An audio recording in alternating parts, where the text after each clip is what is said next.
PC tips and ട്രിക്സിലേക്ക് ഏവർക്കും സ്വാഗതം. വരുന്ന അസിസ്റ്റന്റ് സെയിൽസ്മാൻ പരീക്ഷയ്ക്ക് തയ്യാറെടുക്കുന്നവർക്ക് വേണ്ടിയിട്ടുള്ള ക്ലാസ്സുകളാണ് നമ്മുടെ ചാനലിലൂടെ നമ്മൾ പ്രൊവൈഡ് ചെയ്യുന്നത്. അപ്പോൾ നമ്മുടെ സ്റ്റഡി പ്ലാൻ എങ്ങനെയാണ് എന്നുള്ള കാര്യങ്ങളൊക്കെ പറഞ്ഞിട്ടുണ്ടായിരുന്നു നമ്മൾ ഓൾറെഡി തന്നെ. അപ്പോൾ നമ്മൾ ഓരോ ദിവസവും പഠിക്കേണ്ട ടോപ്പിക്, ഇപ്പോൾ നാളെ പഠിക്കേണ്ട ടോപ്പിക് എന്താണെന്നുള്ളത് ഇന്ന് രാത്രി തന്നെ നമ്മൾ ടെലിഗ്രാമിൽ മെൻഷൻ ചെയ്യും. നമ്മൾ പിറ്റേ ദിവസം കാലത്ത് അതിൻ്റെ ആ ഒരു ടോപ്പിക്കുമായി ബന്ധപ്പെട്ടിട്ടുള്ള ക്ലാസ്സുകൾ പ്രൊവൈഡ് ചെയ്യും. അന്ന് രാത്രി 8 മണിക്ക് നമ്മൾ പഠിച്ച ടോപ്പിക്കുമായി ബന്ധപ്പെട്ടിട്ടുള്ള PYQ ഡിസ്കഷൻ ലൈവായിട്ട് രാത്രി 8 മണിക്ക് ഉണ്ടായിരിക്കും. ഈ ഒരു രീതിയിലാണ് നമ്മുടെ ക്ലാസ്സുകൾ മുന്നോട്ട് പോകുന്നത്. New SCERT, current affairs, English, maths, Malayalam ഇതിന്റെ എല്ലാം തന്നെ ക്ലാസ്സുകൾ നമ്മൾ പ്രൊവൈഡ് ചെയ്യുന്നതായിരിക്കും. അപ്പോൾ ഇത്രയും ദിവസം തന്നെ നല്ല രീതിയിൽ തന്നെയാണ് നമ്മുടെ ക്ലാസ്സുകളും PYQ ഡിസ്കഷൻ സെഷനും എല്ലാം മുന്നോട്ട് പോയിക്കൊണ്ടിരിക്കുന്നത്, വളരെ ആക്റ്റീവായിട്ട്. അപ്പോൾ കൃത്യമായിട്ട് നമ്മളെ ഫോളോ ചെയ്യുന്ന പിള്ളേരാണ് എന്നുണ്ടെങ്കിൽ നിങ്ങൾക്ക് തീർച്ചയായിട്ടും നല്ലൊരു റാങ്കിലോട്ട് എത്താൻ വേണ്ടി പറ്റും. നമ്മുടെ കഴിഞ്ഞ LDC 2024 നമ്മൾ ഇതുപോലൊരു സീരീസ് സ്റ്റാർട്ട് ചെയ്തിട്ട് കൃത്യമായിട്ട് എല്ലാവരും ഫോളോ ചെയ്തിട്ടുണ്ടായിരുന്നു. അതിൻ്റെ റിസൾട്ട് എല്ലാവർക്കും കിട്ടിയിട്ടുണ്ട്. നമ്മളെ കൃത്യമായിട്ട് അവസാനം വരെ ഫോളോ ചെയ്ത് പഠിച്ച എല്ലാവരും തന്നെ മെയിൻ ലിസ്റ്റിൽ ഉൾപ്പെട്ടിട്ടുണ്ട്. അപ്പം നിങ്ങൾക്കും അസിസ്റ്റന്റ് സെയിൽസ്മാൻ എന്ന് പറയുന്ന പരീക്ഷ എഴുതി നല്ലൊരു റാങ്കിലോട്ട് എത്താൻ വേണ്ടി നമ്മൾ ഹെൽപ്പ് ചെയ്യും. അപ്പോൾ കൃത്യമായിട്ട് ഫോളോ ചെയ്യുക. അതിനാദ്യം തന്നെ നിങ്ങൾ ടെലിഗ്രാമിൽ ജോയിൻ ചെയ്യണേ. ടെലിഗ്രാമിലാണ് നമ്മൾ ഓരോ ദിവസവും പഠിക്കേണ്ട ടോപ്പിക്ക് കൊടുക്കുന്നത്. പിന്നെ നമ്മൾ പഠിച്ച ടോപ്പിക്കുമായി ബന്ധപ്പെട്ടിട്ടുള്ള പോൾസ് നിങ്ങൾക്ക് അറ്റൻഡ് ചെയ്യാൻ പറ്റുന്നതും ടെലിഗ്രാമിലൂടെയാണ്. സോ ടെലിഗ്രാമിൻ്റെ ലിങ്ക് ഞാൻ താഴെ ഡിസ്ക്രിപ്ഷൻ ബോക്സിലും കമൻറ്റ് ബോക്സിൽ ഫസ്റ്റ് കമൻ്റ് ആയിട്ട് കൊടുത്തിട്ടുണ്ട്. ജോയിൻ ചെയ്യാത്തവരുണ്ടെങ്കിൽ ജോയിൻ ചെയ്യുക. വാക്യശുദ്ധി. അപ്പോൾ വാക്യശുദ്ധി എന്ന് പറയുമ്പോൾ നമുക്കൊരു സെൻറ്റൻസ് തരും. അത് തെറ്റായിട്ടുള്ള കുറേ സെൻറ്റൻസ് ഉണ്ടാവും, ശരിയായ സെൻറ്റൻസ് ഉണ്ടാവും. നമ്മൾ ശരിയായത് കണ്ടുപിടിക്കണം.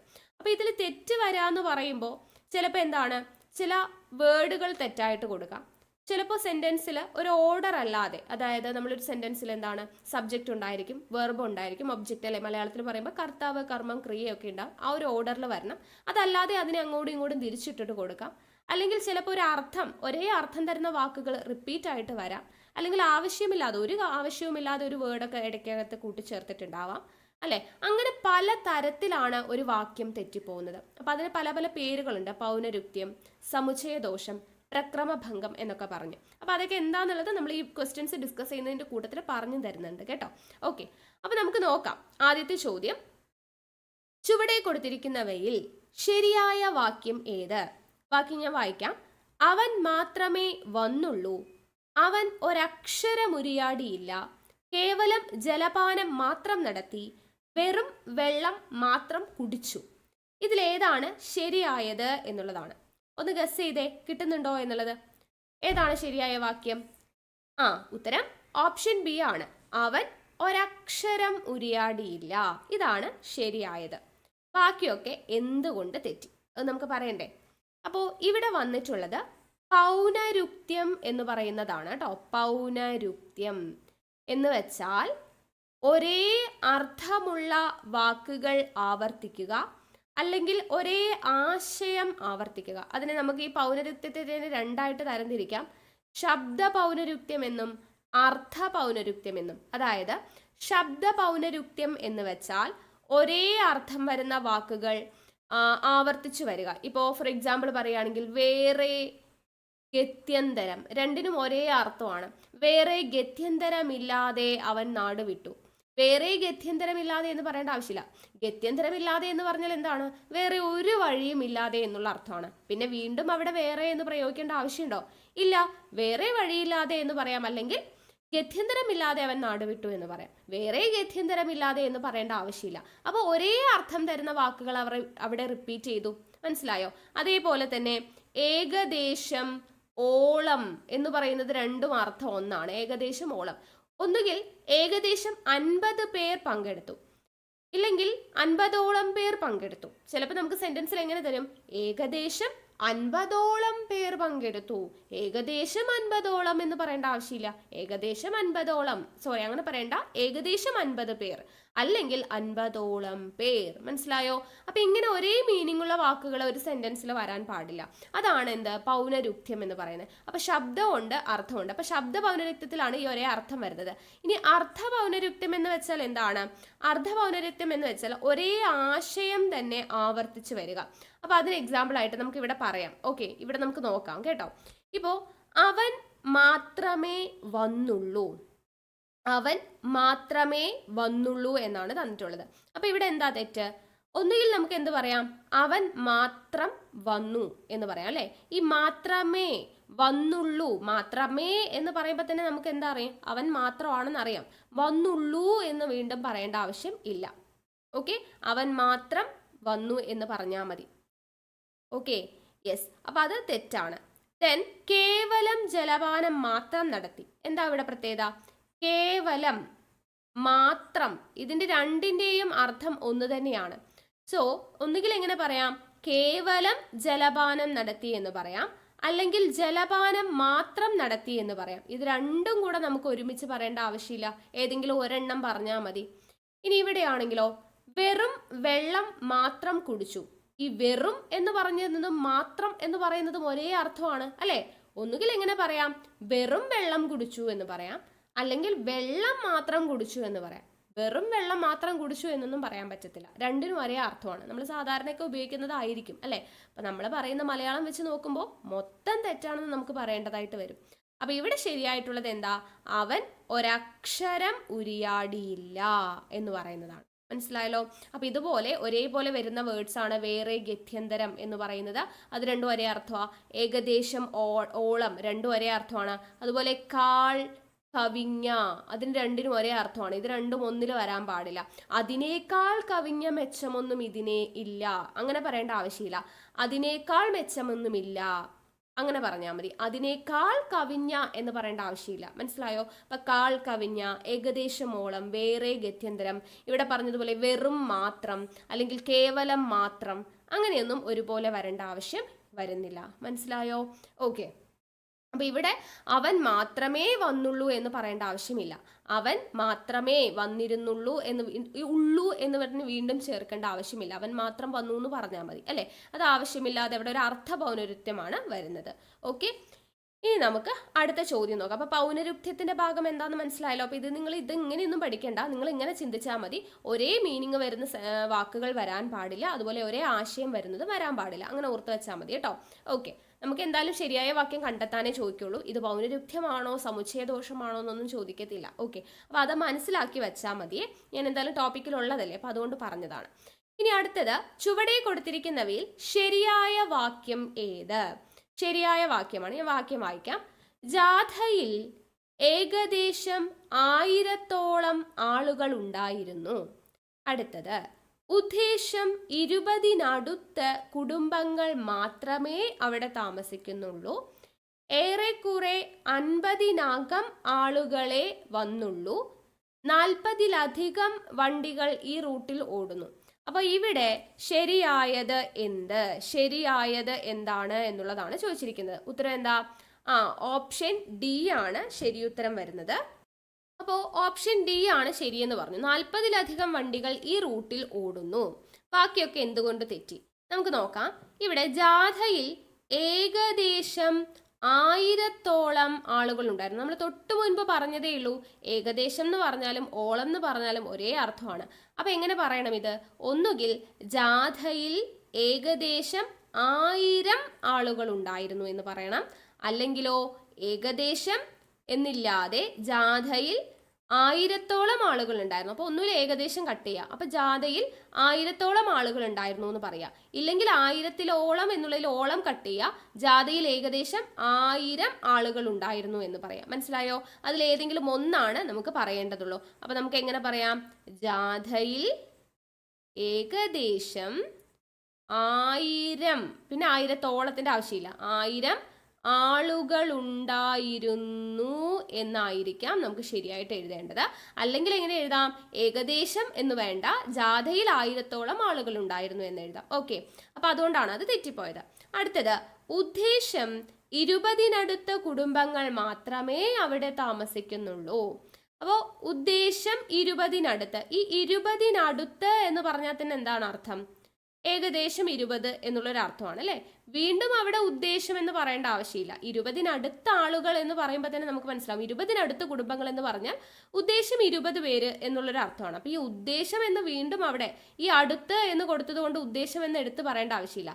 ഒന്നുകിൽ ഉദ്ദേശം 20 കുടുംബങ്ങൾ മാത്രമേ അവിടെ താമസിക്കുന്നുള്ളൂ എന്ന് പറയാം, പിന്നെയോ അല്ലെങ്കിൽ 20-നടുത്ത കുടുംബങ്ങൾ എന്ന് പറയാം. അപ്പൊ ഇവിടെ തെറ്റി. പിന്നെ ഇവിടെ മാത്രമേ ഉള്ളൂ നമ്മൾ നേരത്തെ പറഞ്ഞു, രണ്ടും കൂടെ വരേണ്ട ആവശ്യമില്ല. 20-നടുത്ത് കുടുംബങ്ങളെ അവിടെ താമസിക്കുന്നുള്ളൂ എന്ന് മതി. അല്ലെങ്കിൽ മാത്രമേ എന്ന് പറയേണ്ട ആവശ്യം അവിടെ ഇല്ല. മാത്രമേ ഉള്ളൂ എന്ന് പറയുന്നത് ഒരുമിച്ച് വരേണ്ട ആവശ്യം ഇല്ല. അപ്പൊ ഇത് രണ്ടിടത്ത് മിസ്റ്റേക്ക് ഉണ്ട്. അടുത്തത് ഏറെക്കുറെ 50-ലധികം ആളുകളെ വന്നുള്ളൂ. ഇവിടെ എന്താ? ഇവിടെ ഏറെക്കുറെ 50-നകം എന്ന് പറഞ്ഞാൽ ഏകദേശം അല്ലെങ്കിൽ ഏറെക്കുറെ എന്നുള്ള ഒരു അർത്ഥമാണ്. പിന്നെ വീണ്ടും ഏറെക്കുറെ എന്ന് പറയേണ്ട ആവശ്യമില്ലോ. ഒന്നുകിൽ ഏറെക്കുറെ 50 ആളുകളെ വന്നുള്ളൂ എന്ന് പറയാം, ഇല്ലെങ്കിൽ 50-നകം ആളുകളെ വന്നുള്ളൂ എന്ന് പറയാം. ഈ ഏറെക്കുറെയും 50-നകം, അകം എന്ന് പറയുന്നത് അതിനകത്ത് ഏറെക്കുറെ എന്നുള്ളൊരു അർത്ഥം തന്നെയാണ്. അപ്പൊ ഇത് രണ്ടും കൂടെ ഒരുമിച്ച് വരേണ്ട ആവശ്യമില്ല. അതുകൊണ്ടാണ് അതൊക്കെ തെറ്റിപ്പോയത്. ഓപ്ഷൻ ഡി ആണ് നമ്മുടെ ആൻസർ. നമ്മൾ തൊട്ട് മുൻപ് പറഞ്ഞ പൗനരുക്തിയുടെ ഭാഗമായിട്ട് വരുന്നതാണ് കേട്ടോ. അടുത്തത് ശരിയായ വാക്യം ഏത്? നോക്കാം. എൻ്റെ കൂടെ ജോലി ചെയ്യുന്ന ഒരു സഹപ്രവർത്തകനെ യാത്രാമധ്യേ കണ്ടുമുട്ടി. എൻ്റെ ഒരു സഹപ്രവർത്തകനെ യാത്രാമധ്യേ കണ്ടുമുട്ടി. യാത്രാമധ്യേ എൻ്റെ കൂടെ ജോലി ചെയ്യുന്ന സഹപ്രവർത്തകനെ കണ്ടുമുട്ടി. യാത്രാമധ്യേ എൻ്റെ കൂടെ ജോലി ചെയ്യുന്ന ഒരാളെ കണ്ടുമുട്ടി. അപ്പോൾ ഇവിടെ എന്താണ് വ്യത്യാസം? ഇവിടെ ശരിയായിട്ടുള്ള ഉത്തരം എന്ന് പറയുന്നത് ഓപ്ഷൻ ബി ആണ്. എന്തുകൊണ്ട്? ഇവിടെ നോക്കിക്കേ, എൻ്റെ കൂടെ ജോലി ചെയ്യുന്ന സഹപ്രവർത്തകൻ. ഈ സഹപ്രവർത്തകൻ എന്ന് പറഞ്ഞാൽ എന്താണ്? സഹ എന്ന് പറയുമ്പോൾ കൂടെ അല്ലേ? എൻ്റെ കൂടെ ജോലി ചെയ്യുന്ന എന്നുള്ള ഒരു അതേ അർത്ഥമാണ് സഹപ്രവർത്തകൻ എന്ന് പറഞ്ഞാൽ എൻ്റെ കൂടെ ജോലി ചെയ്യുന്ന ആൾ അല്ലേ? കൂടെ ജോലി ചെയ്യുന്ന ആളെയാണ് നമ്മൾ സഹപ്രവർത്തകൻ എന്ന് പറയാം. അപ്പൊ വീണ്ടും എൻ്റെ കൂടെ ജോലി ചെയ്യുന്ന എന്ന് എടുത്ത് പറയണോ? വേണ്ട. ഇതിന്റെ രണ്ടിന്റെയും മീനിങ് ഒന്നാണ്. ഒന്നുകിൽ എന്ത് പറയാം? എൻ്റെ കൂടെ ജോലി ചെയ്യുന്ന ആളെ യാത്രാമധ്യേ കണ്ടുമുട്ടി എന്ന് പറയാം, അല്ലെങ്കിൽ ഒരു സഹപ്രവർത്തകനെ യാത്രാമധ്യേ കണ്ടുമുട്ടി എന്ന് പറയാം. അപ്പൊ ഇത് രണ്ടും കൂടെ ഒരുമിച്ച് വരേണ്ട ആവശ്യമില്ല. അടുത്തത് നമുക്ക് ശരിയാണ് അല്ലെ? എൻ്റെ ഒരു സഹപ്രവർത്തകനെ യാത്രാമധ്യേ കണ്ടുമുട്ടി, ശരിയാണത്. അടുത്തത് യാത്രാമധ്യേ എൻ്റെ കൂടെ ജോലി ചെയ്യുന്ന. ഇവിടെ എൻ്റെ കൂടെ ജോലി ചെയ്യുന്ന എന്നും സഹപ്രവർത്തകനെ എന്നും രണ്ടും ഒരുമിച്ച് വരേണ്ട ആവശ്യമില്ല. പിന്നെയോ യാത്രാമധ്യേ എൻ്റെ കൂടെ ജോലി ചെയ്യുന്ന എന്നല്ല, യാത്ര ചെയ്യുന്നതിന് ഇടയ്ക്ക് ജോലി ചെയ്യുന്നു എന്നുള്ളൊരു അർത്ഥമാണ് അവിടെ വരിക അല്ലെ? എൻ്റെ കൂടെ ജോലി ചെയ്യുന്ന ആളെ യാത്രാമധ്യേ കണ്ടുമുട്ടി എന്നാണ് പറയേണ്ടത്. അപ്പൊ ഈ യാത്രാമധ്യേ എന്ന് പറയുന്നത് ഇപ്പുറത്താ വരേണ്ടത്, അതിന് ഇപ്പുറത്തോട്ട് തിരിച്ചിട്ടിരിക്കുവാണ് അല്ലെ? അപ്പൊ അതുകൊണ്ട് അതും രണ്ടും മിസ്റ്റേക്ക് ആയിട്ട് വന്നിട്ടുണ്ട്. അപ്പൊ അതുകൊണ്ട് തെറ്റിപ്പോയി. അടുത്തത് യാത്രാമധ്യേ എൻ്റെ കൂടെ ജോലി ചെയ്യുന്ന ഒരാളെ കണ്ടെത്തി. എൻ്റെ കൂടെ യാത്രാമധ്യേ എൻ്റെ കൂടെ ജോലി ചെയ്യുന്നു. യാത്ര ചെയ്യുന്നതിൻ്റെ ഇടയ്ക്ക് എൻ്റെ കൂടെ ജോലി ചെയ്യുന്ന ഒരാൾ എന്നുള്ളൊരു അർത്ഥമാണ് ഇത് വരിക. ശരിക്കും എന്താ ഇവിടെ വരേണ്ടത്? ഇതിന് നമ്മൾ പറയുന്നതാണ് പ്രക്രമഭംഗം. പ്രക്രമഭംഗം എന്ന് പറഞ്ഞാൽ എന്താണ്? നമുക്കൊരു സെന്റൻസ് എഴുതുമ്പോൾ അതിനൊരു ഓർഡർ ഉണ്ട്. ആദ്യം കർത്താവ് വരണം, പിന്നെ കർമ്മം വരണം, പിന്നെ ക്രിയ വരണം അല്ലേ? കർത്താവ്, കർമ്മം, ക്രിയ. നമ്മൾ സ്കൂളിലൊക്കെ പഠിക്കുമ്പോൾ പഠിച്ചിട്ടുണ്ട്. രാമൻ രാവണനെ കൊന്നു എന്നാണ് നമ്മൾ പറയുക അല്ലെ? ആരാ കൊന്നേ? കർത്താവ്. കർത്താവാണ്, ക്രിയ ചെയ്യുന്ന ആളാണ് കർത്താവ്. അപ്പൊ ആരാ കൊന്നേ? രാമൻ. ആരെയാ കൊന്നേ? രാവണനെ. അപ്പൊ രാവണനെയാണ് കൊല്ലുന്നത്, ആളാണ് കർമ്മം അല്ലെ? അപ്പൊ ഇത് കർത്താവ്, ഇത് കർമ്മം, ഇത് ക്രിയ.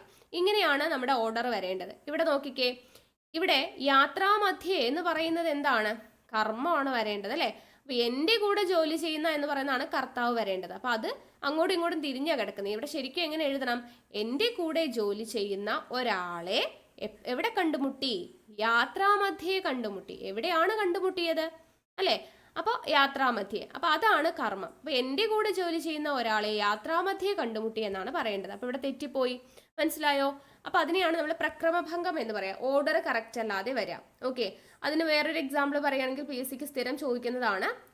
വേറെയും പല ഉള്ളൂരിൻ്റെ കൃതികൾ എൻ്റെ കൈവശമുണ്ട്. ഇങ്ങനെ ഒരു സെന്റൻസ് ഇതുപോലെ നമുക്ക് തരാറുണ്ട്. അപ്പൊ ഇവിടെ വേറെയും പല ഉള്ളൂരിൻ്റെ എന്ന് പറയുമ്പോൾ എന്താണ്? കുറേ ഉള്ളൂരുണ്ട് എന്നുള്ളൊരു അർത്ഥമല്ലേ വരുന്നത്? ശരിക്കും എങ്ങനെയാ പറയണ്ടേ? ഉള്ളൂരിൻ്റെ വേറെയും പല കൃതികൾ എൻ്റെ കൈവശമുണ്ട്. ഇങ്ങനെയാണ് പറയേണ്ടത്. ഉള്ളൂരിൻ്റെ വേറെയും പല കൃതികളാണല്ലേ, അല്ലാതെ പല ഉള്ളൂരല്ല പറയണ്ടേ, പല കൃതികൾ എന്നാണ്. അപ്പൊ ഉള്ളൂരിൻ്റെ വേറെയും പല കൃതികൾ എൻ്റെ കൈവശമുണ്ട് എന്ന് പറയണം. മനസ്സിലായോ? അപ്പൊ ഇങ്ങനെ കർത്താവ്, കർമ്മം, ക്രിയ എന്ന് പറയുന്ന ഒരു ഓർഡർ ഉണ്ട്. അതിൽ അങ്ങനെ അല്ലാതെ വരുന്നതിനാണ് നമ്മൾ പ്രക്രമഭംഗം എന്ന് പറയാ. അപ്പൊ ആ ഒരു മിസ്റ്റേക്കാണ് ഇവിടെ വന്നിട്ടുള്ളത്. ഓക്കെ, ക്ലിയർ ആണെന്ന് വിശ്വസിക്കുന്നു. അടുത്തത് ശരിയായ വാക്യം കണ്ടെത്തുക. എന്തൊക്കെയാ തന്നിരിക്കുന്നേ? വരനും വധുവും തമ്മിൽ മാലയിട്ടു. വരനും വധുവും അന്യോന്യം വിവാഹിതരായി. വരനും വധുവും തമ്മിൽ വിവാഹിതരായി. വരനും വധുവും അന്യോന്യം തമ്മിൽ വിവാഹിതരായി. ഏതാണ് ഇതിൽ ശരിയായത്? ശരിയായത് ഓപ്ഷൻ എ ആണ്. വരനും വധുവും തമ്മിൽ മാലയിട്ടു എന്നുള്ളതാണ് ശരി. ബാക്കിയൊക്കെ എന്താ തെറ്റിപ്പോയെന്ന് നോക്കാം. വരനും വധുവും അന്യോന്യം വിവാഹിതരായി. വരനും വധുവും വിവാഹിതരായി അല്ലേ എന്ന് പറഞ്ഞാൽ മതി. അവിടെ അന്യോന്യം എന്ന് പറയേണ്ട ആവശ്യമില്ല. വരനും വധുവല്ലാതെ പിന്നെ അവർ തമ്മിൽ തന്നെയല്ലേ വിവാഹം ചെയ്യുന്നത് അല്ലേ? വരൻ വധുവിനെ വിവാഹം ചെയ്യുന്നു. അവിടെ വീണ്ടും എന്താണ് അന്യോന്യം എന്ന് പറയേണ്ട ആവശ്യമില്ല. അതേപോലെ തന്നെയാണ് ഇവിടെ വരനും വധുവും തമ്മിൽ വിവാഹിതരായി എന്ന് പറയേണ്ട ആവശ്യമില്ല. വരനും വധുവും വിവാഹിതരായി എന്ന് പറയാം. ഇവിടെ തമ്മിൽ വിവാഹിതരായി എന്ന് പറയണ്ട. ഇവിടെ വിവാഹിതരായി എന്നല്ല, ഇവിടെ മാലയിട്ടു എന്നാണ്. അവർ പരസ്പരം മാലയിട്ടു എന്ന് അറിയിക്കാൻ വേണ്ടിയിട്ടാണ് ഇവിടെ തമ്മിൽ എന്ന് കൊടുത്തിരിക്കുന്നത്. പക്ഷെ വിവാഹിതരായി എന്ന് പറഞ്ഞാൽ അവിടെ ഓൾറെഡി അവിടെ അണ്ടർസ്റ്റുഡ് ആണ് അവർ തമ്മിലാണ് എന്നുള്ളത്. വീണ്ടും അവിടെ തമ്മിൽ എന്ന് കൊടുക്കേണ്ട ആവശ്യമില്ല. അതായത് അവിടെ അർത്ഥം നമുക്ക് ഓൾറെഡി അറിയാം. മനസ്സിലായോ? അത് വീണ്ടും എന്നിട്ട് അങ്ങനെയുള്ള വേർഡ്സ് അവിടെ കൊടുക്കേണ്ട ആവശ്യമില്ല. അടുത്തത് വരനും വധുവും അന്യോന്യം തമ്മിൽ വിവാഹിതരായി. അത് ഒട്ടും ശരിയല്ല അല്ലേ? അന്യോന്യം തമ്മിൽ രണ്ടിനും ഒരേ അർത്ഥമാണ്. അത് അവിടെ ആവശ്യമില്ലാത്തൊരു കാര്യമാണ്. ഓക്കെ, അപ്പൊ അതുകൊണ്ടാണ് തെറ്റിപ്പോയത്. ഓപ്ഷൻ എ ആണ് ശരിയായിട്ടുള്ളത്. അടുത്ത ചോദ്യം, താഴെ നൽകിയ വാക്യങ്ങളിൽ ശരിയായവ ഏതെല്ലാമാണ്? ശരിയായതാണ് ചോദിച്ചിരിക്കുന്നത്. ഓപ്ഷൻസ് വായിക്കാം. കരുണയില്ലാത്ത പെരുമാറ്റം വെറുതെ വ്യർത്ഥമാണ്. കരുണയില്ലാത്ത പെരുമാറ്റം വ്യർത്ഥമാണ്. കരുണയില്ലാത്ത പെരുമാറ്റം വെറുതെയാണ്. കരുണയില്ലാത്ത വെറുതെയുള്ള പെരുമാറ്റം വ്യർത്ഥമാണ്. വായിക്കുമ്പോൾ തന്നെ നമുക്ക് മനസ്സിലാവും അല്ലെ എന്താണ് ഇവിടെ. ഇവിടെയും പൗനരുക്ത്യമാണ്. അതായത് പെരുമാറ്റം വെറുതെ വ്യർത്ഥമാണ്. വെറുതെ എന്ന് വെച്ചാലും വ്യർത്ഥം എന്ന് പറഞ്ഞാലും ഒരേ അർത്ഥമാണ്. വ്യർത്ഥം എന്ന് പറഞ്ഞാൽ വെറുതെ എന്നുള്ള അർത്ഥമാണ്. അപ്പൊ വെറുതെയും വ്യർത്ഥവും ഒരേ അർത്ഥം തരുന്നതാണ്. പിന്നെ എന്തിനാണ് ഈ സെന്റൻസിൽ കരുണയില്ലാത്ത പെരുമാറ്റം വെറുതെ വ്യർത്ഥമാണ്? അതിന്റെ ആവശ്യമില്ല. രണ്ടും ഒരേ മീനിങ് ആണ്. എങ്ങനെ പറയാം? കരുണയില്ലാത്ത പെരുമാറ്റം ഒന്നുകിൽ വെറുതെയാണ് എന്ന് പറയാം, അല്ലെങ്കിൽ കരുണയില്ലാത്ത പെരുമാറ്റം വ്യർത്ഥമാണ് എന്ന് പറയാം. ഇത് രണ്ടും കൂടെ ഒരുമിച്ച് വേണ്ട. അടുത്തത്, കരുണയില്ലാത്ത പെരുമാറ്റം വ്യർത്ഥമാണ്. അത് ശരിയാണ് അല്ലേ? നമ്മളിപ്പോൾ പറഞ്ഞതേ ഉള്ളൂ. കരുണയില്ലാത്ത പെരുമാറ്റം വ്യർത്ഥമാണെന്ന് പറയാം. അടുത്തത്, കരുണയില്ലാത്ത പെരുമാറ്റം വെറുതെയാണ്. അതും ശരിയാണ്. വ്യർത്ഥമാണ്, വെറുതെയാണ്, രണ്ടും സെപ്പറേറ്റ് ആയിട്ട് എഴുതിയിട്ടുണ്ട്. സോ അത് രണ്ടും ശരിയാണ്. അടുത്തത്, കരുണയില്ലാത്ത വെറുതെയുള്ള പെരുമാറ്റം വ്യർത്ഥമാണ്. ഇവിടെ വെറുതെ തന്നു, ഇവിടെ വ്യർത്ഥം തന്നു. രണ്ടും ഒരേ അർത്ഥമാണ്. അപ്പൊ അതും വേണ്ട. അപ്പൊ നമുക്ക് ശരിയായിട്ടുള്ള രണ്ടെണ്ണം കിട്ടി. ഏതൊക്കെയാ? 2ഉം 3ഉം ശരിയാണ്. സോ ഉത്തരം ഓപ്ഷൻ ബി ആണ് ശരിയായി വരുന്നത്. മനസ്സിലായോ? അപ്പൊ വെറുതെ, വ്യർത്ഥം എന്നൊക്കെ പറഞ്ഞെങ്കിൽ ഒരേ അർത്ഥമാണ് എന്നുള്ളത് മനസ്സിലാക്കി വെക്കുക. അത് ഒരേ സെന്റൻസിൽ ഉപയോഗിക്കേണ്ട ആവശ്യമില്ല. അടുത്ത ചോദ്യം, ശരിയായ വാക്യം കണ്ടെത്തുക. അപ്പൊ ഇവിടെ ഈ ശരിയായ വാക്യം കണ്ടെത്തുക എന്ന് പറയുന്നതിൽ നമുക്ക് സംഖ്യാശബ്ദം അതുപോലെ തന്നെ പ്രക്രമഭംഗം രണ്ടിന്റെയും വരുന്നുണ്ട്. നമുക്ക് നോക്കാം. ഓപ്ഷൻസ് വായിക്കാം. 3 പുസ്തകങ്ങൾ അയാൾ എഴുതി. അയാൾ 3 പുസ്തകം എഴുതി. അയാൾ പുസ്തകങ്ങൾ 3 എഴുതി. പുസ്തകങ്ങൾ 3 അയാൾ എഴുതി. അപ്പൊ ഇവിടെ എന്തൊക്കെയാ മിസ്റ്റേക്ക്? ആദ്യത്തേത് വായിച്ചു നോക്കാം. 3 പുസ്തകങ്ങൾ അയാൾ എഴുതി. ആദ്യം എന്താ വരേണ്ടേ? കർത്താവ് എന്നതാണ് വരേണ്ടത് അല്ലെ? അപ്പൊ കർത്താവ് ആരാ ഇവിടെ? ആരാ എഴുതിയത് അല്ലെ? ക്രിയ ചെയ്യുന്ന ആളാണ് കർത്താവ്. ആരാ ഇവിടെ ക്രിയ ചെയ്യുന്നത്? എഴുതിയ ആളാണ് കർത്താവ്. ആരാ എഴുതിയത്? അയാളാണ് എഴുതിയത്. അപ്പൊ അയാൾ എന്ന് പറയുന്നതാണ് കർത്താവ്. ഇനി കർമ്മമാണ് എഴുതേണ്ടത് അല്ലെ? കർമ്മമാണ് അവിടെ എഴുതേണ്ടത്. അപ്പോൾ എന്താണ് കർമ്മം എന്ന് വെച്ചാൽ എഴുതി എന്നതാണ് ക്രിയ. ആ എഴുതിയത് എന്താ? അതാണ് കർമ്മം. എന്താ എഴുതിയേ? 3 പുസ്തകമാണ് അല്ലെ? പുസ്തകം എന്നാണ് പറയേണ്ടത്. പുസ്തകങ്ങൾ എന്ന് പറയില്ല. എന്തുകൊണ്ടാണ്? അവിടെ അടുത്തത് നമ്മൾ പറയുന്നു. ഇപ്പൊ നമ്മൾ പറഞ്ഞത് പ്രക്രമഭംഗമാണ്. ഇത് ഓർഡറിലല്ല എന്ന് പറഞ്ഞു. ഓർഡറിൽ ആക്കുകയാണെങ്കിലും അയാൾ 3 പുസ്തകങ്ങൾ എന്ന് പറയണ്ട. അത് സംഖ്യാശബ്ദം എന്ന് പറയും. സംഖ്യാശബ്ദത്തിൽ വരുന്നതാണ് കേട്ടോ. വാക്യശുദ്ധിയിൽ സംഖ്യാശബ്ദം. അതായത് നമ്മളിപ്പോൾ ഒരു സംഖ്യയെ കുറിക്കുന്നു, 3, 1, 2 അങ്ങനെയുള്ള സംഖ്യകളെ കുറിക്കുന്ന സമയത്ത് അത് ഏകവചനമായിരിക്കണം അതിൻ്റെ കൂട്ടത്തിൽ വരേണ്ടത്. ഓക്കെ, ഫോർ എക്സാമ്പിൾ ഇപ്പം 3 പുസ്തകങ്ങൾ എന്ന് പറയുമ്പോൾ അതെന്താ? അത് ബഹുവചനമാണ്. അങ്ങനെ പറയണ്ട. 3 പുസ്തകം എന്ന് പറഞ്ഞാൽ മതി. 5 വർഷങ്ങൾ എന്ന് പറയണ്ട. 5 വർഷം എന്ന് പറഞ്ഞാൽ മതി. മനസ്സിലായോ? അതുപോലെ ഓരോ കുട്ടികൾ എന്ന് പറയും. ഓരോ കുട്ടികൾ എന്ന് പറയണ്ട, ഓരോ എന്ന് പറയുമ്പോൾ അവിടെ സംഖ്യയാണ്, ഒന്നിനെ കുറിക്കുന്നു. ഒന്ന് എന്ന് പറയുന്നത് എന്താണ്? അത് ഏകവചനമാണ് അല്ലേ? അപ്പോൾ ഒരു കുട്ടിയെ കുറിച്ച് പറഞ്ഞാൽ മതി. അപ്പോൾ ഓരോ കുട്ടികൾ എന്ന് പറയണ്ട, ഓരോ കുട്ടി എന്ന് പറഞ്ഞാൽ മതി. മനസ്സിലായോ? അപ്പോൾ ഒരു സംഖ്യാ ശബ്ദത്തിന്റെ കൂടെ എപ്പോഴും ഏകവചനമായിരിക്കണം നമ്മൾ ഉപയോഗിക്കേണ്ടത്. അപ്പോൾ ഇവിടെ 3 പുസ്തകങ്ങൾ എന്ന് വേണ്ട, പുസ്തകം മതി. എന്നിട്ട് പിന്നെ എഴുതി എന്നുള്ളതാണ് ക്രിയ. അപ്പോൾ ഇതാണ് കറക്റ്റ് ഓർഡർ. കർത്താവ്, കർമ്മം, ക്രിയ. അയാൾ 3 പുസ്തകം എഴുതി. അങ്ങനെയായപ്പോൾ നമ്മുടെ ആൻസർ കിട്ടി. ഓപ്ഷൻ ബി നോക്കിക്കേ, അയാൾ 3 പുസ്തകം എഴുതി. ഇതാണ് നമ്മുടെ ശരിയായ ഉത്തരം അല്ലെ? കർത്താവ് അയാളാണ്, 3 പുസ്തകം കർമ്മം, എഴുതി എന്ന് പറയുന്നത് ക്രിയ. ഇവിടെ 3 പുസ്തകം, പുസ്തകങ്ങൾ എന്ന് പറഞ്ഞിട്ടില്ല, അപ്പൊ അത് ശരിയാണ്. ഇവിടെ നോക്കിക്കേ അടുത്ത ഓപ്ഷൻ, അയാൾ പുസ്തകങ്ങൾ 3 എഴുതി. ഓർഡറും തെറ്റാണ്.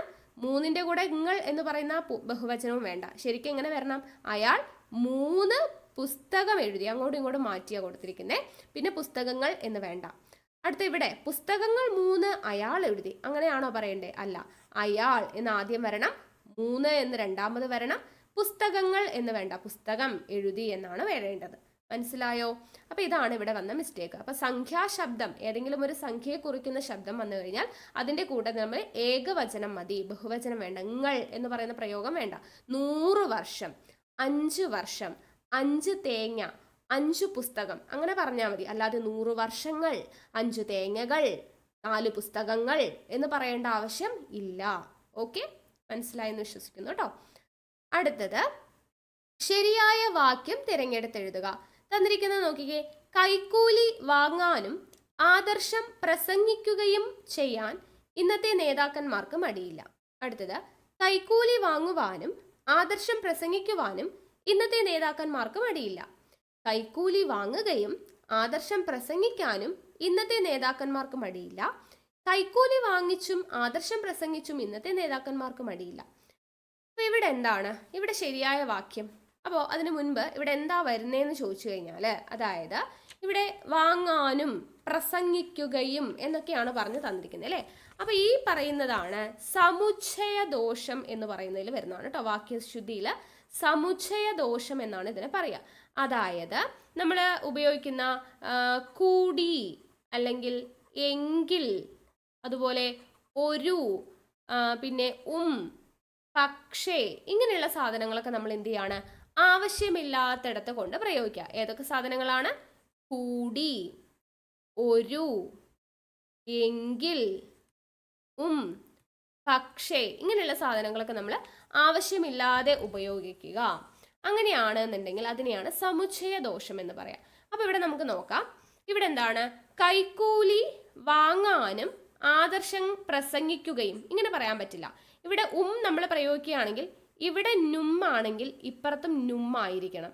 ഇവിടെ ആണെങ്കിൽ ഇവിടെയും ആയിരിക്കണം കേട്ടോ. അപ്പൊ വരുവാണെങ്കിൽ ഇപ്പുറത്തും തന്നെ വരണം. ഓക്കെ, മനസ്സിലായോ? അപ്പൊ ഇവിടെ നോക്കിയേ, കൈക്കൂലി വാങ്ങാനും ആദർശം പ്രസംഗിക്കാനും എന്ന് വരണമായിരുന്നു. ഓക്കെ, ഇവിടെ ആണ്, അപ്പൊ ഇവിടെയും വരണം. ആദർശം, കൈക്കൂലി വാങ്ങാനും ആദർശം പ്രസംഗിക്കാനും എന്ന് പറയണം. അല്ലാതെ ആദർശം പ്രസംഗിക്കുകയും, ഇവിടെ വാങ്ങാനും ഇവിടെ പ്രസംഗിക്കുകയും, അങ്ങനെ വരുമ്പോൾ അത് തെറ്റിപ്പോവും. ഓക്കെ, അടുത്തത്, കൈക്കൂലി വാങ്ങുവാനും ആദർശം പ്രസംഗിക്കുവാനും ഇന്നത്തെ നേതാക്കന്മാർക്ക് മടിയില്ല എന്നാണ് പറഞ്ഞിരിക്കുന്നത്. അപ്പൊ അത് നമുക്ക് ശരിയാണ് അല്ലെ? ഓപ്ഷൻ ബി ശരിയാണ്. കാരണം ഇവിടെ ആണ്, ഇവിടെയും ആണ്. അടുത്തത്, കൈക്കൂലി വാങ്ങുകയും ആദർശം പ്രസംഗിക്കാനും, തെറ്റല്ലേ? ഇവിടെ ഇവിടെ ആണ് വന്നിരിക്കുന്നത്, തെറ്റാണ്. അടുത്തത്, കൈക്കൂലി വാങ്ങിച്ചും ആദർശം പ്രസംഗിച്ചും, രണ്ടും ശരിയാണ്. പക്ഷേ എന്താ പറയുന്നേ? കൈക്കൂലി വാങ്ങിച്ചും ആദർശം പ്രസംഗിച്ചും ഇന്നത്തെ നേതാക്കന്മാർക്ക് മടിയില്ല. വാങ്ങിച്ചും പ്രസംഗിച്ചും മടിയില്ല, അതൊരു സുഖല്ലേ അല്ലേ? കൈക്കൂലി വാങ്ങിച്ചും ആദർശം പ്രസംഗിച്ചും പിന്നെ എന്തൊക്കെയോ അവിടെ ചെയ്യുന്നൊരു ഫീലാണ് നമുക്ക് വരിക. ഇന്നത്തെ നേതാക്കന്മാർക്ക് മടിയില്ല, അത് അർത്ഥം വെച്ച് നോക്കുമ്പോൾ അത് തെറ്റായിട്ട് വരുന്നുണ്ട്. ഓക്കെ, അപ്പൊ അതുകൊണ്ട് ഇതെല്ലാം തെറ്റാണ്. ഓപ്ഷൻ ബി ആണ് ശരി. ഓക്കെ, അപ്പൊ ഈ പറഞ്ഞിട്ടുള്ള കാര്യങ്ങൾ ഒന്ന് ഓർത്തിരിക്കുക. ഈ ഇവിടെ വന്നാൽ ഇപ്പുറത്തും തന്നെ വരണം, അത് ഓർത്തിരിക്കുക കേട്ടോ. പിന്നെ വേറെ എക്സാമ്പിൾ പറയാം. ഈ സമുച്ചയ ദോഷം എന്ന് പറയുന്നതിന് മറ്റൊരു എക്സാമ്പിൾ ആണ്. ഇപ്പൊ PSC തന്ന ഒരു ക്വസ്റ്റ്യൻ ആണ് പ്രീവിയസ് ഇയറിൽ. പശു ഒരു കുളമ്പുള്ള രോഗമാണ്. പശു ഒരു കുളമ്പുള്ള മൃഗമാണ്, രോഗമല്ല മൃഗമാണ്. പശു ഒരു കുളമ്പുള്ള മൃഗമാണ്. എന്താണ് ഇവിടെ തെറ്റ്? ഇവിടെ പ്രത്യേകിച്ച് തെറ്റൊന്നും ഇല്ലല്ലോ, അങ്ങനെ തോന്നും. പക്ഷെ നോക്കിയേ, പശു ഒരു കുളമ്പുള്ള മൃഗമാണ്. ഇവിടെ ഒരു എന്ന് പറയുന്നതിന്റെ ആവശ്യമുണ്ടോ? പശു ഒരു കുളമ്പെന്ന് പറയുമ്പോൾ ഒറ്റ കുളമ്പേ ഉള്ളൂ പശുവിന്, അങ്ങനെ നമുക്ക് അർത്ഥം ഫീൽ ചെയ്യും അല്ലേ. അപ്പൊ ഇതിന്റെ ഇവിടെ ആവശ്യമില്ല. പശു കുളമ്പുള്ള മൃഗമാണ് എന്ന് പറഞ്ഞാൽ മതി. പശു ഒരു കുളമ്പുള്ള മൃഗമാണ് എന്ന് പറയുമ്പോൾ പശുവിന് ആകെ ഒറ്റ കുളമ്പേ ഉള്ളൂ, ആ ഒരു അർത്ഥമാണ് വരിക. അപ്പൊ ഈ ഒരു ഇവിടെ ആവശ്യമില്ലാതെ പ്രയോഗിച്ചിരിക്കുകയാണ്. അതാണ് നമ്മൾ പറഞ്ഞ സമുച്ചയദോഷത്തിൽ വരുന്ന ഒരു എക്സാമ്പിൾ കേട്ടോ. അപ്പൊ ഒരുവിന്റെ ആവശ്യം ഇവിടെ ഇല്ല. അതുപോലെ അടുത്തൊരു എക്സാമ്പിൾ ആണ്, ഞാൻ അവിടെയും പോകുമെന്നും അവനെ കാണുമെന്നും പറഞ്ഞു. ഇവിടെ എന്താണ്? ഞാൻ അവിടെയും പോകുമെന്നും അവനെ കാണാമെന്നും. ഇവിടെ അവിടെയും അതിന്റെ ആവശ്യമുണ്ടോ? ഉമ്മിന്റെ ആവശ്യം അവിടെ ഇല്ല. ഞാൻ അവിടെ പോകാമെന്നും അവനെ കാണാമെന്നും പറഞ്ഞു എന്നേ വേണ്ടുള്ളൂ അല്ലെ. അവിടെയും പോകുമെന്നും എന്ന് പറയേണ്ട ആവശ്യമില്ല. ഇവിടുത്തെ എന്ന് പറയുന്നത് ഇവിടെ ആവശ്യമില്ലാതെ ചേർത്തിരിക്കുകയാണ്. ഓക്കെ, അതേപോലെ മറ്റൊരു എക്സാമ്പിൾ ആണ്, പറയുന്നത് എനിക്കും കൂടി കേൾക്കാം. പറയുന്നത് എനിക്കും കൂടി കേൾക്കാം. എന്താണ് ഇവിടെ മിസ്റ്റേക്ക്? ശരിയല്ലേ, പറയുന്നത് എനിക്കും കൂടി കേൾക്കാം ശരിയാണെന്ന് തോന്നും. പക്ഷെ എന്താ ഇവിടെ ഈ കൂടി എന്ന് പറയുന്നതിന്റെ ആവശ്യമില്ല. പറയുന്നത് എനിക്കും കേൾക്കാമെന്ന് പറഞ്ഞാൽ മതി, അർത്ഥം ശരിയാണ് അല്ലേ. പറയുന്നത് എനിക്ക് കേൾക്കാം, പറയുന്നത് എനിക്കും കൂടി കേൾക്കാം എന്ന് പറയേണ്ട ആവശ്യമില്ല. മനസ്സിലായോ? അപ്പൊ അവിടെ കൂടി എന്ന് പറയുന്നത് ആവശ്യമില്ലാതെ പ്രയോഗിച്ചിരിക്കണം. അപ്പൊ ഇങ്ങനെ കൂടി, ഒരു, പക്ഷേ, എങ്കിൽ, അങ്ങനെയുള്ള സാധനങ്ങളൊക്കെ ആവശ്യമില്ലാതെ പ്രയോഗിക്കുന്നതാണ് സമുച്ചയദോഷം എന്ന് പറയുന്നത്. മനസ്സിലായെന്ന് വിശ്വസിക്കുന്നു കേട്ടോ. അടുത്തത്, ശരിയായ പ്രയോഗം ഏത്? ശരിയായ പ്രയോഗം ക്വസ്റ്റ്യൻ കാണുന്നുണ്ടോ? കുറച്ച് ക്ലിയർ കുറവാണ്. ശരിയായ പ്രയോഗം ഞാൻ വായിക്കാം. പ്രവർത്തന പരിചയമുള്ളവരെ, എന്താണ് എഴുതിയിരിക്കുന്നത്? പ്രവർത്തന പരിചയമുള്ളവരെ പരിഗണിക്കും. അടുത്തത് പ്രവർത്തി പരിചയമുള്ളവരെ പരിഗണിക്കും. അടുത്തത് പ്രവൃത്തന പരിചയമുള്ളവരെ പരിഗണിക്കും. അടുത്തത് പ്രവൃത്തി പരിചയമുള്ളവരെ പരിഗണിക്കും. ഇതാണ് 4 ഓപ്ഷൻ. ഇതിലേതാണ് ശരി? പ്രവർത്തന, പ്രവർത്തി, പ്രവൃത്തന, പ്രവൃത്തി. ഇതിലേതാണ് ശരി? പ്രവർത്തന പരിചയം എന്ന് നമ്മൾ പറയോ? ഇല്ല, തെറ്റാണ്. പ്രവർത്തി പരിചയം, പ്രവർത്തി എന്ന് നമ്മൾ പറയോ? നമ്മൾ കഴിഞ്ഞ ക്ലാസ്സിൽ പദശുദ്ധി പഠിച്ചപ്പോൾ പറഞ്ഞു, പ്രവൃത്തി, ആവൃത്തി, നിവൃത്തി, ഇതെല്ലാം വൃ ആണ് അല്ലേ. പക്ഷെ പ്രവർത്തിക്കുക എന്നാണെങ്കിൽ പ്രവർത്തിക്കുക, ആവർത്തിക്കുക, ഇങ്ങനെയാണ് നമ്മൾ എഴുതുക അല്ലെ. നിവർത്തിക്കുക, ഇതൊക്കെ ഇങ്ങനെയാണ് എഴുതുക. പക്ഷെ പ്രവൃത്തി, ആവൃത്തി, നിവൃത്തി ഇതെല്ലാം ഇങ്ങനെയാണ്, വൃ ആണ് വരിക അല്ലെ. അപ്പൊ തന്നെ നമുക്ക് മനസ്സിലായി ഓപ്ഷൻ ഡി ആണ്, പ്രവൃത്തി പരിചയം എന്നാണ് പറഞ്ഞിരിക്കുന്നത്. പ്രവൃത്തി പരിചയം. അപ്പോൾ ഓപ്ഷൻ ഡി ആണ് ശരിയായിട്ട് വന്നത്. ഇതിന് നമ്മൾ പറയുന്നതാണ് പദദോഷം. വാക്യശുദ്ധിയിലെ അടുത്ത ടൈപ്പാണ് പദദോഷം. എന്താണ് പദദോഷം? തെറ്റായ പദം കൊടുക്കുക. ഇവിടെ നമ്മൾ പദശുദ്ധിയും കൂടെ നമുക്ക് അറിഞ്ഞിരിക്കണം. പദശുദ്ധി പഠിച്ചിട്ടുള്ളവർക്കാണ് പദദോഷം അറിയുള്ളൂ. ഓരോ വാക്കുകൾ തെറ്റിച്ചു കൊടുക്കും. ഇവിടെ പ്രവൃത്തി എന്ന് പറയുന്നത് തെറ്റിച്ചു കൊടുത്തിരിക്കുന്നത് കണ്ടോ. അതുപോലെ മറ്റു വാക്കുകൾ തെറ്റായിട്ട് കൊടുക്കും. ഫോർ എക്സാമ്പിൾ പറയുകയാണെങ്കിൽ, യേശുദാസ് അനുഗ്രഹീത പാട്ടുകാരനാണ്. ഇവിടെ എന്താ തെറ്റിയേ? യേശുദാസ് അനുഗ്രഹീത പാട്ടുകാരനല്ല. അനുഗ്രഹമാണെങ്കിൽ ഈ ഗ്രായാണ്, പക്ഷെ അനുഗൃഹീത പാട്ടുകാരനാണ് അല്ലെ. അനുഗൃഹീത ഗായകൻ എന്നാണ് പറയുക. യേശുദാസ് അനുഗ്രഹീത ഗായകനാണ്, അല്ലെങ്കിൽ അനുഗ്രഹീത പാട്ടുകാരനാണെന്നല്ല, അനുഗൃഹീത എന്നാണ് നമ്മൾ പറയേണ്ടത്. ഓക്കെ, അതുപോലെ തന്നെ മറ്റൊരു എക്സാമ്പിൾ ആണ്, പാഠ്യപദ്ധതി ആധുനികവൽക്കരിക്കേണ്ടതാണ്. ഇതിലിപ്പോ തെറ്റെന്താ? ആധുനികവൽക്കരിക്കേണ്ടതാണ് എന്ന് കൊടുത്തിട്ടുണ്ടാകും. ഇങ്ങനെ കണ്ടു കഴിഞ്ഞാൽ ആധുനികവൽക്കരണം നമ്മളെല്ലാവരും പറയും അല്ലെ, ആധുനികവൽക്കരിക്കേണ്ടതാണ്. ആധുനികവൽക്കരിക്കേണ്ടതാണ് എന്ന് പറയാൻ പറ്റില്ല, ആധുനികീകരിക്കേണ്ടതാണ്. എന്താണ്? ആധുനികീകരിക്കേണ്ടതാണ് എന്നുള്ളതാണ് ശരി. ആ വേർഡ് തെറ്റാണ്. ആധുനികവൽക്കരിക്കേണ്ടതാണ് എന്ന് പറയാൻ പറ്റില്ല, ആധുനികീകരിക്കേണ്ടതാണ് എന്നാണ് പറയേണ്ടത്. അതുപോലെ നമ്മൾ പദശുദ്ധിയിൽ പഠിച്ച ഒരുപാട് വാക്കുകൾ ഇതുപോലെ തെറ്റിച്ചു കൊടുക്കും. ഇപ്പോൾ ഒരു സെന്റൻസിൽ അസന്നിഗ്ധം എന്നൊക്കെ കൊടുക്കും. അസന്നിഗ്ധം എങ്ങനെയാ ശരിയായിട്ട് എഴുതുക? അർത്ഥം. ഇതാണ് ശരിയായിട്ടുള്ളത് കേട്ടോ. ഇന്ദയാണ്. നായും ദായും കൂടെ ചേർന്നിട്ടുള്ള ഇന്ദയാണ് ഇവിടെ വരിക. ഓക്കെ, അപ്പൊ അതുകൊണ്ടാണത് തെറ്റിപ്പോയത്. യെസ്, അപ്പൊ ഇങ്ങനെയുള്ളതിനെയാണ് നമ്മൾ പദദോഷം എന്ന് പറയാം. അപ്പൊ ഇവിടെ പ്രവൃത്തി എന്നുള്ളതാണ് തെറ്റിച്ചു കൊടുത്തിട്ടുണ്ടായിരുന്നത്. ഓപ്ഷൻ ഡി ആണ് ശരി. അടുത്തത് ശരിയായ വാക്യം ഏത്? ശരിയായ വാക്യം ഉത്തരം ഇവിടെ എന്താ വരുന്നത് നമുക്ക് വായിച്ചു നോക്കാം. മനസ്സിൽ ഒന്ന് വിചാരിച്ചുകൊണ്ട് മറ്റൊന്ന് പറയരുത്. ഉച്ചയ്ക്ക് ഞാൻ ചോറുണ്ടു. അവൻ എല്ലാ ദിവസവും വരും. ഏകാധിപത്യത്തെ എതിർക്കുക തന്നെ വേണം. ഇവിടെ ശരിയായ ഉത്തരം ഓപ്ഷൻ ഡി ആണ്. ഏകാധിപത്യത്തെ എതിർക്കുക തന്നെ വേണം. ബാക്കിയൊക്കെ എന്തുകൊണ്ടാ തെറ്റിപ്പോയത്? മനസ്സിൽ ഒന്ന് വിചാരിച്ചുകൊണ്ട് മറ്റൊന്ന് പറയരുത്. അപ്പൊ ഇവിടെ എന്താ നമുക്ക് ഇവിടെ വിചാരിച്ചു കൊണ്ട്, ഈ കൊണ്ടിന്റെ ആവശ്യം ഇവിടെ ഉണ്ടോ? ഇല്ല, സമുച്ചയദോഷമാണ്. മനസ്സിൽ ഒന്ന് വിചാരിച്ച് മറ്റൊന്ന് പറയരുത് എന്ന് മതി. വിചാരിച്ചു കൊണ്ട് എന്ന് പറയേണ്ട കാര്യമില്ല അല്ലെ. മനസ്സിൽ ഒന്ന് വിചാരിച്ച് മറ്റൊന്ന് പറയരുത് എന്ന് പറഞ്ഞാൽ മതി. വിചാരിച്ചു കൊണ്ട് എന്നതിന്റെ ആവശ്യം അവിടെ വരുന്നില്ല. അടുത്തത് ഉച്ചയ്ക്ക് ഞാൻ ചോറുണ്ടു. നമ്മൾ നേരത്തെ പറഞ്ഞു നമുക്കൊരു കർത്താവ് കർമ്മം ക്രിയ എന്ന ഫോർമാറ്റ് വേണം അല്ലെ. ഇവിടെ ഉച്ചയ്ക്ക് എന്ന് പറയുന്നത് എന്താണ്? കർമ്മമാണ് അല്ലെ. ആരാണ്? ചോറുണ്ടു എന്ന് പറയുന്നതാണ് അവിടുത്തെ ക്രിയ. അപ്പോൾ ചോറുണ്ടു എന്ന് പറയുന്ന ക്രിയയാണ്. ആരാ ചോറുണ്ടേ? അതാണ് ക്രിയ, കർത്താവ്. ഓക്കെ, അപ്പൊ ഞാൻ എന്ന് പറയുന്നതാണ് ഇവിടെ കർത്താവ് അല്ലെ. ചോറുണ്ടത് ആരാ? ഞാനാണ്. അപ്പൊ ഞാൻ ഉച്ചയ്ക്ക് ചോറുണ്ടു എന്നാണ് വരേണ്ടത് അല്ലെ. അപ്പൊ ഇവിടെ എന്താണ്? ഇവിടെ പ്രക്രമഭംഗമാണ് അല്ലെ. അങ്ങോട്ടും ഇങ്ങോട്ടും മാറിപ്പോയി. കർത്താവും കർമ്മവും ക്രിയയും മാറിപ്പോയി. അതുകൊണ്ട് അത് തെറ്റാണ്, പ്രക്രമഭംഗം. അടുത്തത് അവൻ എല്ലാ ദിവസവും വരും. അവൻ എല്ലാ ദിവസവും വരും എന്ന് പറയുമ്പോൾ എന്താണ്? നമുക്കിവിടെ എല്ലാ എന്ന് പറയുന്നതിന്റെ ആവശ്യമുണ്ടോ? ദിവസവും വരും എന്ന് പറയുമ്പോൾ തന്നെ എല്ലാ എന്നുള്ളൊരു മീനിങ് നമുക്ക് അവിടെ തരുന്നുണ്ട്. ദിവസവും എന്ന് പറയുമ്പോൾ അപ്പൊ അവൻ എല്ലാ ദിവസവും വരും എന്ന് പറയണ്ട. ഒന്നുകിൽ അവൻ ദിവസവും വരും, അവൻ ദിവസവും വരും എന്ന് പറഞ്ഞാൽ മതി അല്ലേ. അപ്പൊ എല്ലാ എന്ന് പറയുന്ന ഇവിടെ ആവശ്യമില്ല. അപ്പൊ അതുകൊണ്ടാണ് ഇത് മൂന്നും തെറ്റിപ്പോയത്.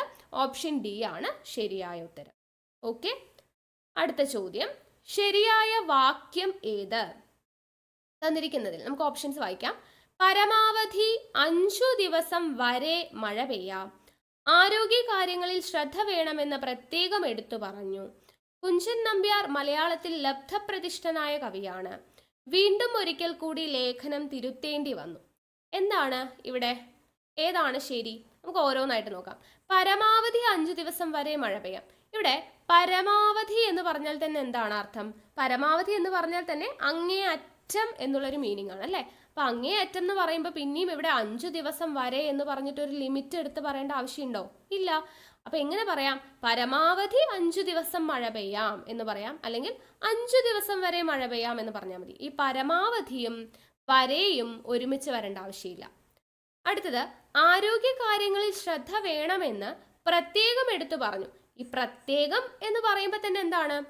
അത് ഒന്ന് സ്പെസിഫൈ ചെയ്ത് പറഞ്ഞു, എടുത്തു പറഞ്ഞു എന്നുള്ള ഒരു മീനിങ് തന്നെയാണ് പ്രത്യേകം. അപ്പൊ പിന്നെ വീണ്ടും പറയേണ്ട ആവശ്യമുണ്ടോ? ഇല്ല. ആരോഗ്യ കാര്യങ്ങളിൽ ശ്രദ്ധ വേണമെന്ന് എടുത്തു പറഞ്ഞു എന്ന് പറയാം, അല്ലെങ്കിൽ ആരോഗ്യ കാര്യങ്ങളിൽ ശ്രദ്ധ വേണമെന്ന് പ്രത്യേകം പറഞ്ഞു എന്ന് പറയാം. ഈ പ്രത്യേകവും എടുത്തു എന്നുള്ളതും ഒരുമിച്ച് വരേണ്ട ആവശ്യം ഇല്ല. അടുത്തത്, കുഞ്ചൻ നമ്പ്യാർ മലയാളത്തിൽ ലബ്ധപ്രതിഷ്ഠനായ കവിയാണ്.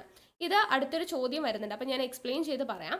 ഉത്തരം ഓപ്ഷൻ സി ശരിയാണ് കേട്ടോ. കുഞ്ചൻ നമ്പ്യാർ മലയാളത്തിൽ ലബ്ധപ്രതിഷ്ഠനായ കവിയാണ്, അത് ശരിയാണ്. ഓക്കെ, അടുത്തത്, വീണ്ടും ഒരിക്കൽ കൂടി ലേഖനം തിരുത്തൽ വേണ്ടി വന്നു. ഇവിടെ എന്തുകൊണ്ടാണ് തെറ്റിപ്പോയത്? വീണ്ടും എന്ന് പറഞ്ഞാൽ തന്നെ ഒരു തവണയും കൂടെ ചെയ്തു എന്നുള്ളൊരു അർത്ഥമാണ് അല്ലെ. അപ്പൊ വീണ്ടും ഒരിക്കൽ ലേഖനം തിരുത്തേണ്ടി വന്നു എന്ന് പറയാം, അല്ലെങ്കിൽ ഒരിക്കൽ കൂടി ലേഖനം തിരുത്തേണ്ടി വന്നു എന്ന് പറയാം. ഈ വീണ്ടും കൂടിയും എന്ത് ചെയ്യാൻ പറ്റില്ല? ഒരേപോലെ ഒരു സെന്റൻസിൽ കൊടുക്കേണ്ട ആവശ്യമില്ല. വീണ്ടും കൂടി രണ്ടും ഒരേ അർത്ഥമാണ്. വീണ്ടും ഒരിക്കൽ ലേഖനം തിരുത്തേണ്ടി വന്നു എന്ന് പറയാം, അല്ലെങ്കിൽ ഒരിക്കൽ കൂടി ലേഖനം തിരുത്തേണ്ടി വന്നു എന്ന് പറയാം. ഓക്കെ, അപ്പൊ ഉത്തരം ഓപ്ഷൻ സി ആണ്. ലബ്ധപ്രതിഷ്ഠയുമായി ബന്ധപ്പെട്ട അടുത്ത ക്വസ്റ്റ്യൻ കണ്ടോ, റിപ്പീറ്റ് ആയിട്ട് ചോദിച്ചുകൊണ്ടിരിക്കും കേട്ടോ. അപ്പൊ അതുകൊണ്ടാണ് നമ്മളിങ്ങനെ ക്വസ്റ്റ്യൻസ് വെച്ച് ഡിസ്കസ് ചെയ്യുന്നത്. അടുത്തത്, ശരിയായ വാക്യങ്ങൾ എഴുതുക. അദ്ദേഹം ലബ്ധപ്രതിഷ്ഠ നേടിയ സാഹിത്യകാരനാണ്. ലബ്ധപ്രതിഷ്ഠ നേടിയ സാഹിത്യകാരൻ. അദ്ദേഹം പ്രതിഷ്ഠ നേടിയ സാഹിത്യകാരനാണ്.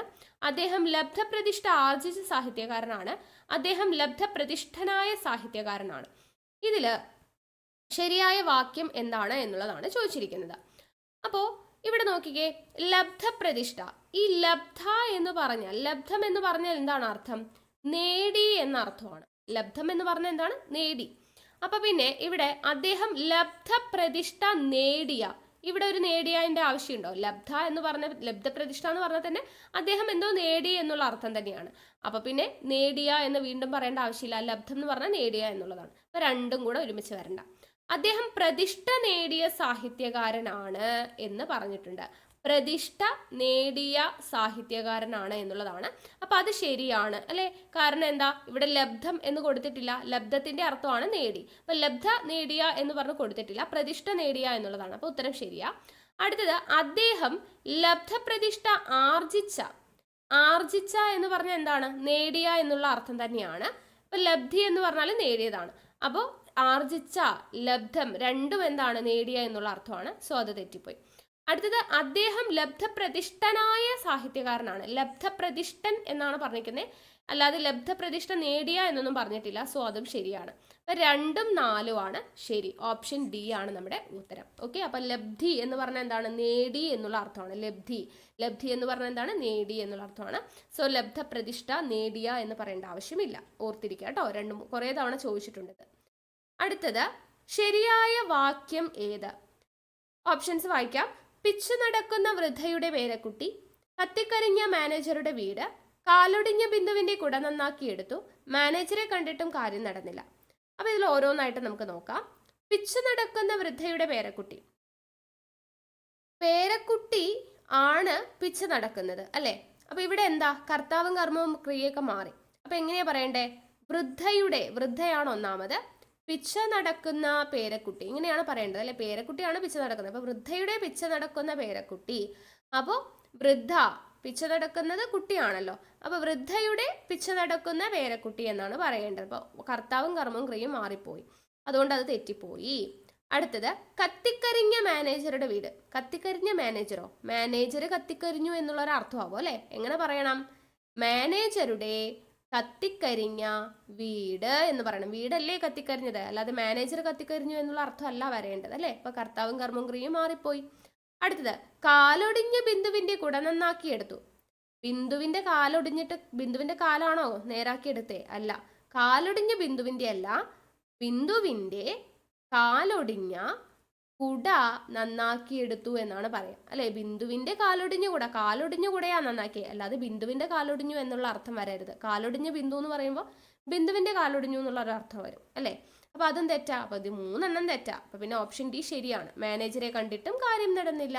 ഓക്കെ, ബാക്കി 3ഉം തെറ്റിപ്പോയി. അപ്പൊ ഇങ്ങനെ കർത്താവ് കർമ്മം ക്രിയ ഇത് അങ്ങോട്ടും ഇങ്ങോട്ടും മാറിപ്പോകുന്നത് എന്താണ്?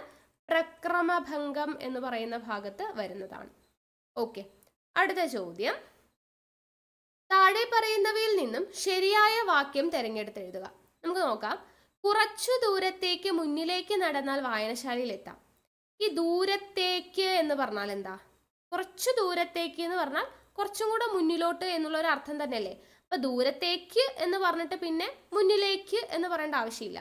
കുറച്ചു ദൂരം മുന്നിലേക്ക് എന്ന് പറയാം, അല്ലെങ്കിൽ കുറച്ചു ദൂരത്തേക്ക് നടന്നാൽ എന്ന് പറയാം, അല്ലെങ്കിൽ കുറച്ചു ദൂരം മുന്നിലേക്ക് എന്ന് പറയാം. ഇവിടെ ദൂരത്തേക്ക് മുന്നിലേക്ക് എന്ന് പറഞ്ഞ് എടുത്താൽ പറയേണ്ട ആവശ്യമില്ല. അടുത്തത്, കുറച്ചു ദൂരത്തേക്ക് മുന്നോട്ട് നടന്നാൽ. ഇവിടെയും അത് തന്നെ, ദൂരത്തേക്ക് എന്ന് പറഞ്ഞാൽ തന്നെ കുറച്ച് മുന്നോട്ട് എന്നുള്ള അർത്ഥമാണ്. അപ്പൊ വീണ്ടും ഇവിടെ മുന്നോട്ട് എന്ന് പ്രയോഗിക്കേണ്ട ആവശ്യമില്ല. കുറച്ചു മുന്നോട്ട് നടന്നാൽ എന്ന് പറയാം, അല്ലെങ്കിൽ കുറച്ചു ദൂരത്തേക്ക് നടന്നാൽ എന്ന് പറഞ്ഞാൽ മതി. അടുത്തത്, കുറച്ചു ദൂരം മുന്നോട്ട് നടന്നാൽ വായനശാലയിൽ എത്താം.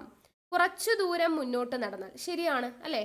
ദൂരത്തേക്ക് എന്നൊന്നും പറഞ്ഞിട്ടില്ല. അടുത്തത്, കുറച്ചു ദൂരം മുന്നോട്ടേക്ക് നടന്നാൽ വായനശാലയിലെത്താം. കുറച്ച് ദൂരം എന്നിവിടെ പറഞ്ഞിട്ടുണ്ട്, അപ്പൊ തന്നെ കുറച്ച് മുന്നോട്ട് എന്നുള്ളതായി. മുന്നോട്ടേക്ക്, ഇക്കിന്റെ ആവശ്യം ഇവിടെ ഇല്ല. ഇക്ക് എന്ന് പറഞ്ഞാൽ വീണ്ടും എന്താണ് അർത്ഥം? വീണ്ടും റിപ്പീറ്റഡ് ആണ് അല്ലെ? കുറച്ച് ദൂരം മുന്നോട്ട് എന്ന് പറഞ്ഞാൽ മതി, അല്ലെങ്കിൽ കുറച്ച് ദൂരത്തേക്ക് എന്ന് പറഞ്ഞാൽ മതി. കുറച്ചു ദൂരം മുന്നോട്ടേക്ക് എന്ന് പറയേണ്ട ആവശ്യമില്ല. ഓക്കെ, അപ്പൊ അതുകൊണ്ടാണ് അത് തെറ്റിപ്പോയത്. ഉത്തരം ഓപ്ഷൻ സി ആണ് കേട്ടോ. അടുത്തത്, ശരിയായ വാക്യം തിരഞ്ഞെടുത്തെഴുതുക. ഇവിടെ നോക്കിക്കേ, ശരിക്കും പറഞ്ഞാൽ ഈ ചോദ്യത്തിൽ എല്ലാ ഓപ്ഷൻസും തെറ്റാണ്. ഇത് ഡിലീറ്റഡ് ആവേണ്ട ക്വസ്റ്റ്യൻ ആണ്. പക്ഷെ PSC നമുക്ക് ഉത്തരം തന്നിട്ടുണ്ട് ഓപ്ഷൻ ബി ആണ് എന്നുള്ളത്. അപ്പൊ എന്തുകൊണ്ടാണ് ഇത് ഡിലീറ്റഡ് ആവേണ്ടതാണ് എന്ന് ഞാൻ പറഞ്ഞതെന്ന് ചോദിച്ചാൽ, ആദ്യത്തെ ഓപ്ഷൻ, അയാൾ രാപ്പകലില്ലാതെ അഹോരാത്രം പണിയെടുത്തു. ഒന്നാമത്തെ കാര്യം, രാപ്പകൽ എന്ന് പറഞ്ഞാൽ, രാപ്പകൽ ഇല്ലാതെ എന്ന് പറഞ്ഞാലും അഹോരാത്രം എന്ന് പറഞ്ഞാൽ എന്താണ്? രാവില്ല പകലില്ലാതെ പണിയെടുത്തു എന്നുള്ളതാണ് അഹോരാത്രം. അപ്പൊ രാപ്പകലില്ലാതെ എന്നും അഹോരാത്രം രണ്ടും ഒരേ മീനിങ് ആണ്. സോ രണ്ടും കൂടെ വേണ്ട. പിന്നെ ഇവിടുത്തെ രാപ്പകൽ നോക്കിക്കേ. രാപ്പകൽ നമ്മൾ പറഞ്ഞു രാത്രിക്കും പകലിനും തുല്യ പ്രാധാന്യമുള്ളത് കൊണ്ട് നമുക്ക് പകൽ, സാധാരണ രാവും സാധാരണ പകലുമാണ്. അപ്പൊ ഇപ്പ എന്ന് എന്താണ് ഇരട്ടിപ്പ് അവിടെ ആവശ്യമില്ല. അപ്പൊ രാപ്പകൽ തെറ്റാണ് എഴുതിയിരിക്കുന്നത്. സോ അത് നമുക്ക് തെറ്റാണെന്ന് പറയാം. അടുത്തത്, അയാൾ രാപ്പകലില്ലാതെ പണിയെടുത്തു. അവരുദ്ദേശിച്ചത് അഹോരാത്രവും രാപ്പകലും ഒരുമിച്ചൊന്നുമില്ല. അപ്പൊ അതുകൊണ്ട് ശരിയാണെന്നായിരിക്കും. പക്ഷെ ഇവിടെ രാപ്പകൽ എന്ന് എഴുതിയിട്ടുള്ളത് തെറ്റായിട്ടാണ് കൊടുത്തിട്ടുള്ളത്. ഓക്കെ. അടുത്തത്, അയാൾ അഹോരാത്രം മുഴുവൻ പണിയെടുത്തു. അയാൾ അഹോരാത്രം എന്ന് പറഞ്ഞാൽ രാവും പകലും മുഴുവൻ എന്നുള്ള അർത്ഥമാണ് അഹോരാത്രം. അപ്പൊ പിന്നെ വീണ്ടും മുഴുവന്റെ ആവശ്യമുണ്ടോ? ഇല്ല. അഹോരാത്രം എന്ന് പറഞ്ഞാൽ തന്നെ രാവും പകലും മുഴുവൻ എന്നുള്ള അർത്ഥമാണ്. വീണ്ടും മുഴുവന്റെ ആവശ്യമില്ല. അടുത്തത്, അയാൾ രാവും പകലും അഹോരാത്രം, സെയിം അതേപോലെ റിപ്പീറ്റ് ആയിട്ട് വന്നിട്ടുണ്ട്. ഓക്കെ. അപ്പൊ ഇവിടെ ശരിക്കും പറഞ്ഞാൽ എല്ലാം തെറ്റാണ്. പക്ഷെ PSC നമുക്ക് B ആണ് ഉത്തരമായിട്ട് കൊടുത്തിട്ടുള്ളത്. ഓക്കെ. അപ്പോൾ ഇത്രയാണ് വാക്യശുദ്ധി എന്ന് പറയുന്നത്. അപ്പോൾ വാക്യശുദ്ധിയിൽ ശ്രദ്ധിക്കേണ്ട കാര്യം എന്താണ്? റിപ്പീറ്റ് ആയിട്ട് ഒരേ അർത്ഥം വരുന്ന വാക്കുകൾ റിപ്പീറ്റ് ആയിട്ട് ചോദിക്കുന്നുണ്ടോ എന്നുള്ള കാര്യം നോക്കുക. പിന്നെ കൃത്യം ഓർഡറിലാണോ എന്ന് നോക്കുക. കർത്താവ്, കർമ്മം, ക്രിയ എന്ന് പറയുന്ന ഓർഡറിലാണോ എന്ന് നോക്കുക. അല്ലെങ്കിൽ ഏതെങ്കിലും വാക്കുകൾ ഇതുപോലെ പദശുദ്ധിയുടെ ഭാഗത്ത് വരുന്ന നമ്മൾ പഠിച്ചിട്ടുള്ള വാക്കുകൾ ഏതെങ്കിലുമൊക്കെ തെറ്റിച്ചു കൊടുത്തിട്ടുണ്ടോ? ഹാർദവമായി സ്വാഗതം ചെയ്യുന്നു, അല്ലെങ്കിൽ ഇപ്പൊ പറഞ്ഞതുപോലെ രാപ്പകൽ, പ്രവൃത്തി, അതിഥി, കവയിത്രി എന്നൊക്കെ പറഞ്ഞ നമ്മൾ കുറേ പദശുദ്ധിയിലെ വേർഡ്സ് പഠിച്ചിട്ടുണ്ട്. അത് ഏതെങ്കിലുമൊക്കെ അവിടെ തെറ്റിച്ചു കൊടുത്തിട്ടുണ്ടോ എന്നുള്ളത് നോക്കുക. ഓക്കെ. അതല്ലാതെ ആവശ്യമില്ലാതെ പക്ഷേ, എങ്കിൽ, കൂടി, അയാളും കൂടി, അല്ലെങ്കിൽ എനിക്കും കൂടി കേൾക്കാം, അങ്ങനെ കൂടി, നുമ്മ് അങ്ങനെയുള്ള കാര്യങ്ങളൊക്കെ റിപ്പീറ്റ് ആയിട്ട് ഒരു കാര്യമില്ലാതെ അവിടെ എവിടെയൊക്കെ ചേർത്തിട്ടുണ്ടോ, അങ്ങനെയൊക്കെ നോക്കിയിട്ട് വേണം നമ്മൾ വാക്യശുദ്ധിയുടെ ഭാഗം ശരിയാക്കാൻ. ഓക്കെ. ഓരോ ശരിയായ വാക്യം കണ്ടെത്താൻ. അപ്പോൾ ഏകദേശം ഒരു ഐഡിയ കിട്ടിയിട്ടുണ്ടാവും എന്ന് ഞാൻ വിശ്വസിക്കുന്നു. ഓക്കെ. അപ്പോൾ ക്ലാസ് എങ്ങനെ ഉണ്ടായിരുന്നു എന്നുള്ളത്